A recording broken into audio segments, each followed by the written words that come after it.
be able to get through a pretty good session. As I may have mentioned in my message, right after our session last week, or actually toward the end of our session last time we met, I guess 2 weeks ago, I had my setup here started to get a little flaky, and by the next morning, when I went to turn on my laptop, nothing happened. And so I had fried the USB bus on my motherboard, which, as the technician said, there's a reason why there are only so many slots to plug in USBs. And I guess I had overloaded it. He suggested that maybe if I were going to be doing this sort of thing, I might want to get a desktop set up as opposed to try to work off laptops, because they're just don't have the capacity to do everything that I was trying to do. So the upshot was I had to switch out computers, and it took a few days to get another one in and getting it set up. And then I had somehow lost some data on my hard drive, or not a hard drive, I guess the solid state drive that was in that laptop, and I had to have that recovered. And so 1 half dozen the other. But anyhow, here I am, new machine, new setup, should handle anything I want to do. So hopefully we'll be in great shape. We've got 3 sessions. There are 2 things I wanted to do tonight. One is to look at the next way of analyzing data, in particular looking at data that is categorical in nature, as opposed to having dependent data that is continuous in nature. And that requires a different thought process, a little different logic, and it requires some different tools. And so the 2 things I wanted to do tonight is to lay out the logic for dealing with categorical data, and then look at chi-square, which is sort of the equivalent of maybe t-test in terms of categorical data. And then we'll look at, or at least begin to lay out the logic for logistic regression, which is sort of the equivalent of maybe regression. If you think of chi-square as maybe the t-test, or sort of a combination between t-test and correlation, then you can think of logistic regression as sort of the analogy to regular regression, in that it's a predictive technique in which we try to figure out how we can predict an outcome, a categorical outcome, from indicators. And one of the advantages of logistic regression as opposed to regular regression is that it allows us to essentially throw in as many predictors as we want to look at, as long as we have a big enough n, and figure out those things that really might be useful in terms of predicting particular outcomes. So that's kind of the plan. Let me go to, there's a little couple of slides from a presentation I did this summer, or actually a couple of workshops I did this summer related to looking at data, analyzing data from projects, from federal projects, and how to analyze the data to kind of make the most sense out of it. And in that particular workshop, I dealt with categorical data. And so I pulled a couple of slides out of there, and I want to go to those and kind of talk through those, pretty briefly. Won't spend much time with them, but And so we've got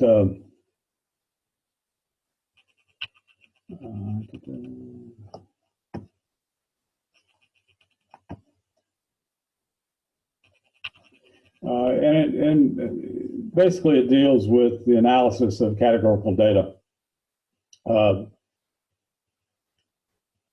If you'll kind of refresh your memory and think back, categorical data is just that. It's just when data is an expression of subjects' placement within categories. And because of the nature of the data, there's no way to do, we can't think about normal distributions. And so we can't really think about doing any sort of analysis that requires an assumption of normality. And so we have to kind of think about how do we go about looking at categorical data and how do we think about that? Well, the thing that we do have as opposed to normality is that we have probability. And we know that probability allows us to predict or to anticipate what would be an outcome if nothing were going on except chance. In other words, if the only thing that was happening was chance, then we know what the probability of outcome would be. For example, flipping a coin. We know that, it's 50-50 heads and tails. But over, multiple iterations, we know that it can not necessarily equal 50% heads and 50% tails. But as we add more and more and more and more instances to the data set, we find that it begins to close on 50-50. And eventually, theoretically, at infinity, it would be 50-50.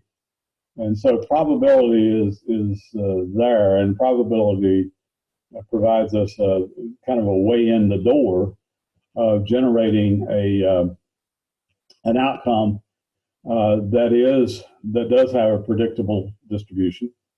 It's not necessarily a normal distribution, but it's a predictable distribution. And if we have a predictable distribution, then we can make a call as to whether something is a significant relationship or not. Now, with categorical data, one thing to remember is that it's only about relationships. It's not about cause and effect. And so if we think about how we analyze data, when we're dealing with t-test, when we're dealing with ANOVAs, when we're dealing with some of the stuff we talked about earlier, it was always in terms of trying to infer cause and effect. What if we did something, did it have an effect? But with categorical data, similar to sort of correlational data, we really don't know, or we really can't meet all the standards to talk about cause and effect. All we can talk about is, are these two things related? In other words, do they vary in similar ways? And we can't even know most of the time, what is the mechanism between them. We can just say, okay, well, these two things are related. And then we can do other sorts of things to try to figure out what that relationship looks like.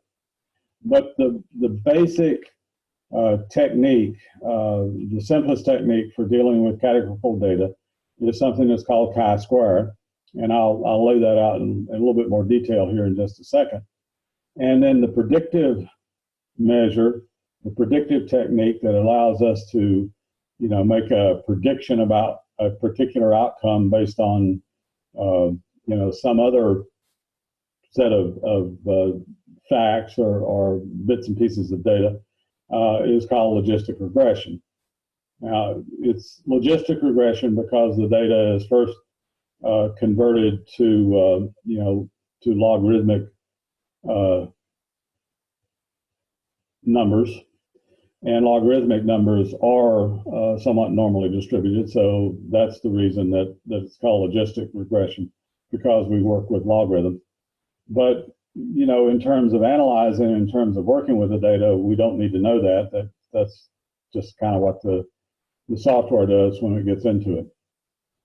Now, there are some details about logistic regression, and I'll come back to in a minute. But first, let's talk about chi-square. And let's see, I've got something up here on chi-square. Let me share that out.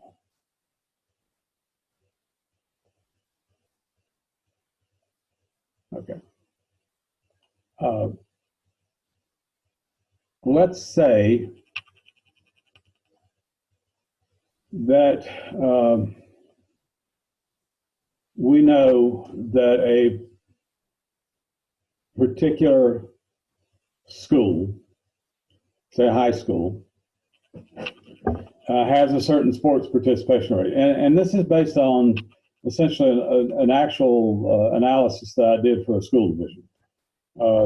A number of years ago when I was released half-time from James Madison University to work with local school divisions and kind of helping them come up to you know, state standards in terms of testing.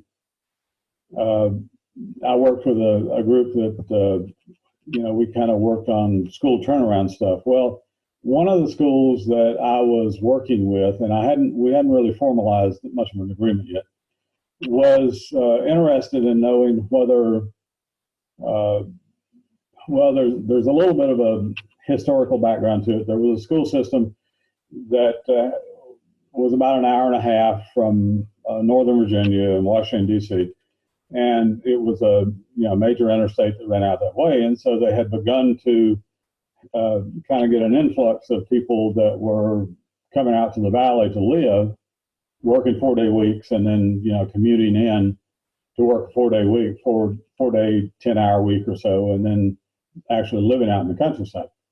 But they were mostly professional, a lot of them very technical, a lot of them, you know, high tech.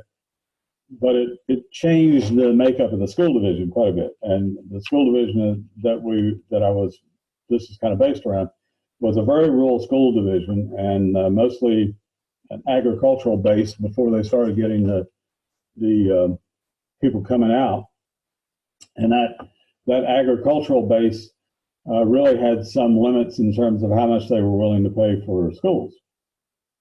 And so one of the things that they kind of got into was thinking about, okay, well, what about if we didn't have to pay for athletics? Is that a place that we could cut the budget, where we could have just people, you know, only the people that were participating, you know, pay for their participation? And a number of years ago, that was a hot topic for quite a while. And you know, they asked me, you know, what do you think? What, you know, can you look at this data and can you figure out that whether it's worth the cost of it or not? Well, I knew the research on it. The research basically said that you know, schools that had participation in athletics, higher participation in athletics, typically had higher graduation rates, particularly among marginalized populations. And so I kind of shared that with them, and they wanted me to actually do the study. And this is not the data from the study, but this is kind of the, you know, kind of where we came to this kind of an approach. But if you think about a question like, does participation in athletics relate to graduation? You have two variables. Did they graduate? Yes or no. Did they participate in sports? Yes or no. Based upon what we knew about the school, in that they had a 40% participation rate in athletics and an 80% graduation rate among those students entering the 8th grade, we could calculate what we would expect to see if we looked at 100 random folders of graduated students, or students that should have graduated. And, you know, based on what we would have expected to see, let's say we're thinking about 100 folders, Participation in sports was 40%. Graduation was 80%. So in order to figure out the number in that cell, it's 0.4 times 0.8, 0.32 times 100. So we would expect to see, 32 people in that cell. Participation, the 60% that didn't participate, by the 80% that graduated, 0.6 times 0.8, 0.48 times 100. So we expect to see 48 in that cell. And so we could figure out what we would expect to see. And that would shake out to be 32 out of 100 would have participated in sports and graduated. 8 out of 100 would have participated in sports and didn't graduate. 48 did not participate in sports and graduated, and then 12 did not participate in sports and did not graduate. So that's what we would expect to see if we pulled up 100 folders. But let's say we pull up 100 folders. We go in and we randomly pull folders from people that should have graduated, say, last year.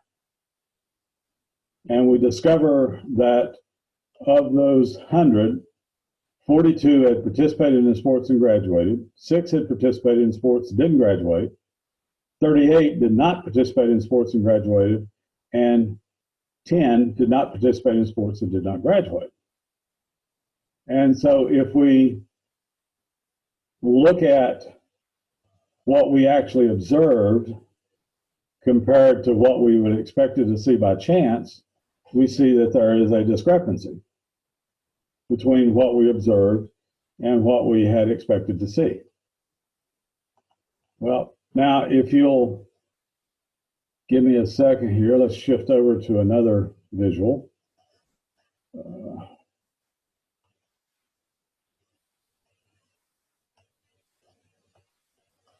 Okay. So if we had, if you think about what, z-scores look like, when we're doing z-scores, it was, a particular score minus the mean of something divided by standard deviation. So there was a comparative on the top and a expected error rate on the bottom. When we did the t-test, say we did the independent t, we would have, difference between two means, two different groups, divided by standard error of the mean. And so we had a comparative on the top and an expected error term on the bottom. And so for this particular chi-square, we keep the same sort of thought process, the same sort of format. And so for this, what's called a chi-square, we would have on the top, well, let's first put on the bottom. On the bottom, we would have had what we expected to see. That would be the anticipated outcome. We consider that to be random error.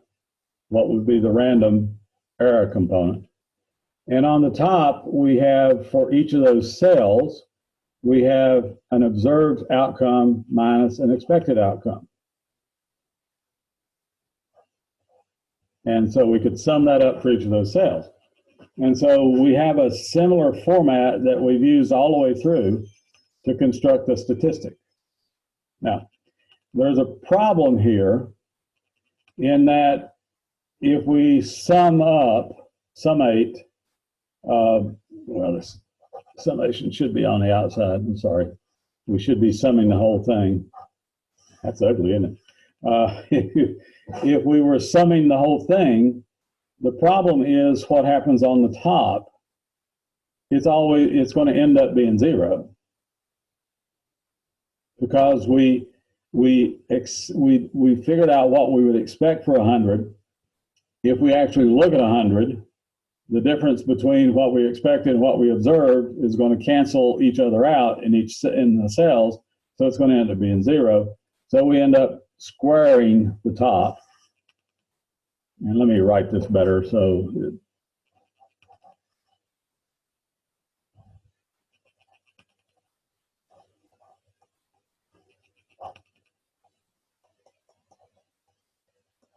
And so we look at each cell, and for each cell, we figure out what's the difference between the observed minus the expected. We square that up, we divide it by the expected. And so once again, we have a comparative on top and an error term on the bottom. So it's a similar sort of format, similar sort of logic that we've used all the way along.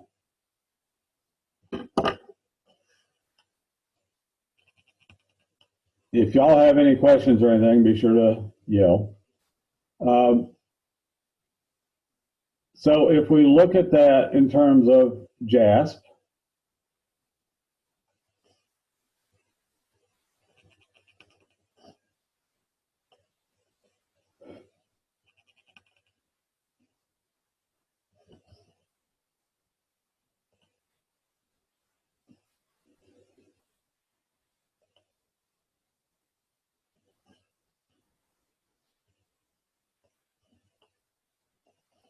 you can see for each of the, I've just converted it to two variables, one of which is dealing with whether they graduated or not, yes or no, one of which deals with whether they participated in sports or not, yes or no. And so when I go forward, I create what are called contingency tables. And this comes out of the frequency menu. The frequency pull-down menu has contingency tables in it. In the contingency tables, I would have had two variables, graduated and sports. I slid graduated over into one box labeled rows. I slid sports over into another box labeled columns. Didn't matter which box I slid either one of them into, just as long as I had one in one and one in the other. The statistical outcome, chi-square is the default. And the only thing I did for the cells outcome is I made sure that the expected variable was in the cells, the expected values. And this is all, or will be all up on As You Learn. The outcome is that I now have these cells, sports, no yes, graduated, no yes. And so I've got these cells, and I've got the, the expected count's a little different because they take into account kind of the n-1 sort of notion as you go through. And so we end up with a significant chi-square less than 0.005. And if you look at the particular cells, you notice that people that participated in sports graduated much more often than those that didn't, than you would have expected. And people that didn't participate in sports did not graduate in the rate that we would have expected. And so therefore we kind of come to the conclusion that there is a relationship because of the significance level. There is a relationship between whether they participate in sports or not, or graduated or not, and the nature of that relationship is that people that participate in sports graduated more often than we expected. And people that didn't participate in sports did not graduate as often. And that was essentially the outcome that I came to with working with that school division, is that sports was of value simply because people would graduate. People that participate in sports might graduate, and if otherwise they might not have. And particularly with marginal populations. And we broke it down a little bit further, and we looked at ethnic background, we looked at socioeconomic levels and things like that. And it was, folks that were more marginal populations graduated much more often than we would have expected. And so chi-square is is kind of our way of getting at, the idea that we have can think about, how to talk about categorical data and how to deal with categorical data. I mentioned, hold on just 1 second here.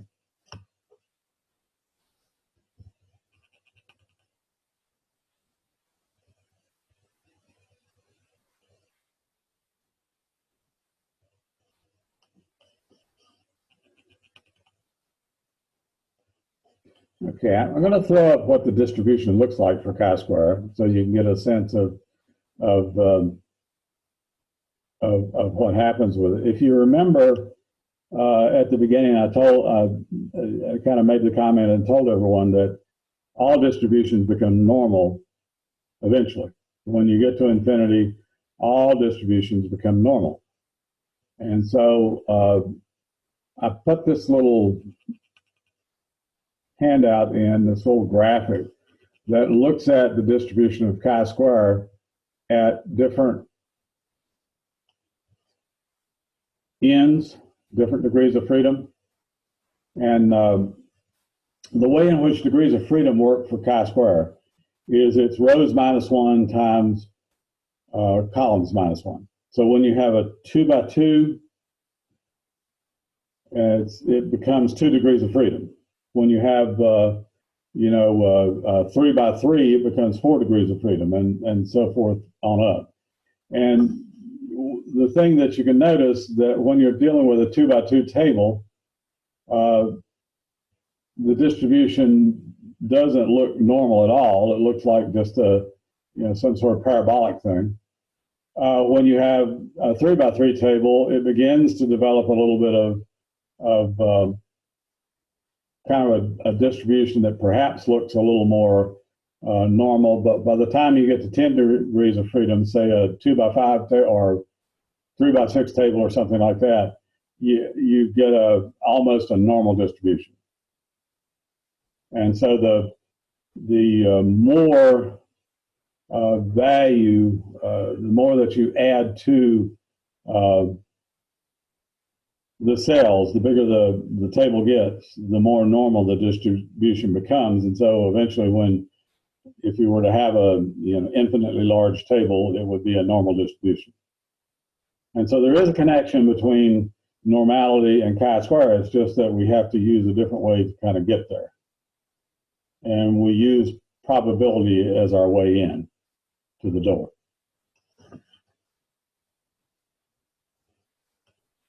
All right. Any questions about chi-square? I will be putting up, most likely tomorrow, a further example and also a kind of an assignment to work through along with that example so that you can kind of work through and figure out how to do chi-square within JASP, because it'll obviously be up on the the sort of the final evaluation component. Okay. Now, I'm going to turn off the recorder so that I can do the chi-square separate from leading into the logistic regression. And so let me turn the recorder off and